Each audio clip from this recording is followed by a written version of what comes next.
Bismillahirrahmanirrahim. Assalamualaikum warahmatullahi wabarakatuh. Alhamdulillah di kesempatan kali ini di bonus podcast buku Ikhlaskan Karena Allah. Buku ini adalah buku yang saya tulis bersama teman-teman nulis bareng. Yang semoga buku ini bisa bermanfaat untukmu dalam memahami makna ikhlas yang lebih dalam lagi.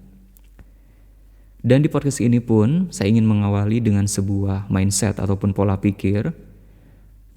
Lebih tepatnya saya ingin untuk menyampaikan hal-hal yang pernah saya sampaikan di buku Agar Hatiku Menjadi Ikhlas, yaitu tentang apa itu ikhlas yang sebenarnya.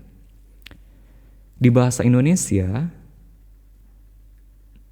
dan juga di kebiasaan kita sehari-hari, ikhlas itu lebih condong kepada menerima. Lebih condong kepada saya ikhlas, saya menerima dengan apa yang saya rasakan dan lain sebagainya. Namun, ikhlas dalam makna yang sebenarnya bukanlah yang seperti itu. Katakanlah kita mempunyai satu kejadian yang tidak mengenakan, yang mengecewakan, apakah itu ujian, musibah, dan lain sebagainya. Rasanya memang tidak enak, dan kita harus menerima terhadap hal yang seperti itu. Orang bilang mungkin saya harus ikhlas dengan hal yang seperti ini. Tapi lebih tepatnya, bahasanya bukan saya harus lebih ikhlas dengan ini, melainkan saya harus ridho dengan ini. Menerima itu artinya ridho, dan ikhlas artinya adalah murni, suci. Dan ikhlas yang Muslim pahami adalah hanya karena Allah Subhanahu wa Ta'ala. Kita tahu bahwa syarat diterimanya beribadah itu adalah dua hal. Yang pertama kita harus ikhlas, yang kedua adalah harus ittiba ataupun sesuai dengan ajaran Rasulullah SAW. Yang pertama ini maksudnya apa? Kita harus ikhlas. Maksudnya adalah ketika kita beribadah, katakanlah kita puasa, sholat dan lain sebagainya, kita harus niatkan bahwa ini untuk Allah. Jangan sampai kita sholat di masjid katakanlah untuk dilihat oleh orang lain bahwa saya ini alim. Saya sedekah untuk dilihat oleh orang lain ini alim. Maka itu sudah riya. Kita meniatkan bukan untuk Allah tapi untuk manusia. Ikhlas adalah meniatkan ibadah kita yang kita lakukan ini adalah untuk Allah Subhanahu wa Ta'ala. Maka mengapa di Indonesia ini lebih banyak memahami ikhlas ini sebagai sebuah penerimaan yang ridho ini nih, gitu. Yang seharusnya ridho. Saya ridho dengan apa yang saya dapatkan, saya ridho dengan ujian dan musibah yang saya rasakan. Saya ridho dengan pasangan saya ridho dengan ujian saya ridho dengan apapun. Itu ridho menerima. Namun di sini saya tidak ingin memperpanjang hal yang seperti itu, tapi di sini pondasinya adalah kita harus mengerti bahwa ikhlas yang biasanya teman-teman tulis, teman-teman pahami, teman-teman baca di media apapun, itu bukan ikhlas, melainkan ridho. Hanya saja pemahaman kita dan juga orang-orang kebanyakan yang ada di Indonesia ini sudah lebih banyak memahami bahwa ikhlas itu adalah seperti ridho. Apakah boleh seperti itu ataupun tidak boleh, itu tergantung dari dirimu yang memahaminya. Tapi kita harus paham bahwa ikhlas yang sebenarnya adalah murni, suci, diniatkan karena Allah. Dan di buku Agar Hatiku Menjadi Ikhlas, saya mengaitkan hal itu dengan pemahaman ridhonya ini. Jadi maksudnya seperti ini. Ketika ada ujian, ketika ada masalah, kita beranjak dewasa dan lain sebagainya, banyak hal yang tidak terjadi sebelumnya itu jadi terjadi. Apalagi kita kalau sudah berkeluarga, bekerja, kita pusing dengan keadaan ini. Tiba-tiba ada berita yang sangat menyontak hati.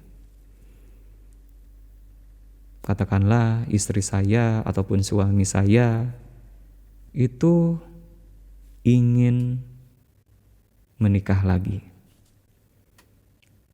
Ingin bercerai terlebih dahulu. Ingin berpisah. Ingin pisah ranjang, ingin pisah rumah, dan lain sebagainya. Pasangan saya berselingkuh. pasangan saya mengkhianati saya. Keadaan-keadaan hal yang seperti itu tentunya akan sangat sulit untuk kita terima. Karena kita kaget, karena kita manusia. Hanya saja kita harus pahami bahwa apapun yang terjadi itu sudah kehendak dari Allah. Hal yang dirasa tidak enak untuk kita pun sudah Allah tentukan. Tugas kita adalah berikhtiar untuk menjawab ujian ini dengan nilai yang istimewa. Dan ujian-ujian tersebut sampai dengan musibah, apakah kita yang kecelakaan, kita mendapatkan bencana, keluarga kita tertabrak apa dan lain sebagainya, sakit, kita yang sakit, selalu saja ada hal-hal yang tidak mengenakan, namun akhirnya kita harus mengerti bahwa kita harus ridho dengan semua ini. Kita harus menerima semua ini. Setelah kita ridho, setelah kita menerima, maka niatkanlah ikhtiar kita, jalan kita untuk memperbaiki semua ini adalah untuk Allah Subhanahu wa Ta'ala. Setelah ridho, kita berusaha untuk ikhlas. Setelah menerima, kita belajar untuk berikhtiar untuk Allah Subhanahu wa Ta'ala. Banyak hal yang tidak pernah kita bayangkan bisa terjadi. Misal contohnya waktu SMA, saya pribadi berpikir rasanya tidak akan mungkin kalau saya pakai kacamata. Karena pandangan saya masih jernih, pandangan saya masih baik dan lain sebagainya.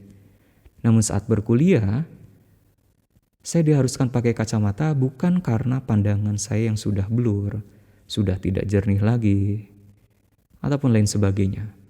Allah punya banyak hal jika sudah waktunya. Allah punya banyak cara kalau memang saya harus pakai kacamata seperti sekarang. Singkat cerita, saya baru tahu bahwa saya selalu sakit kepala ketika melihat cahaya. Mata saya sakit, sampai kepala juga sakit. Oh, ternyata setelah dites saya ada silindris, tapi tidak minus dan lain sebagainya. Pandangannya juga masih bagus, waktu itu silindrisnya hanya 0,25. Namun saya diharuskan memakai kacamata yang menangkal UV, ultraviolet, dan juga apalagi dari gadget. Karena memang itulah, saya terlalu banyak di depan laptop dulu. Akhirnya saya memakai kacamata sampai sekarang, bukan untuk memperjelas tulisan dan lain sebagainya, tidak. Tapi untuk menjaga mata ini dari cahaya-cahaya. Yang tadinya saya berpikir, saya kok pandangannya masih jelas, masih jernih, minus gak ada. Sampai sekarang pun saya minus tidak ada. Tapi saya harus pakai kacamata. Gitu tuh. Banyak cara.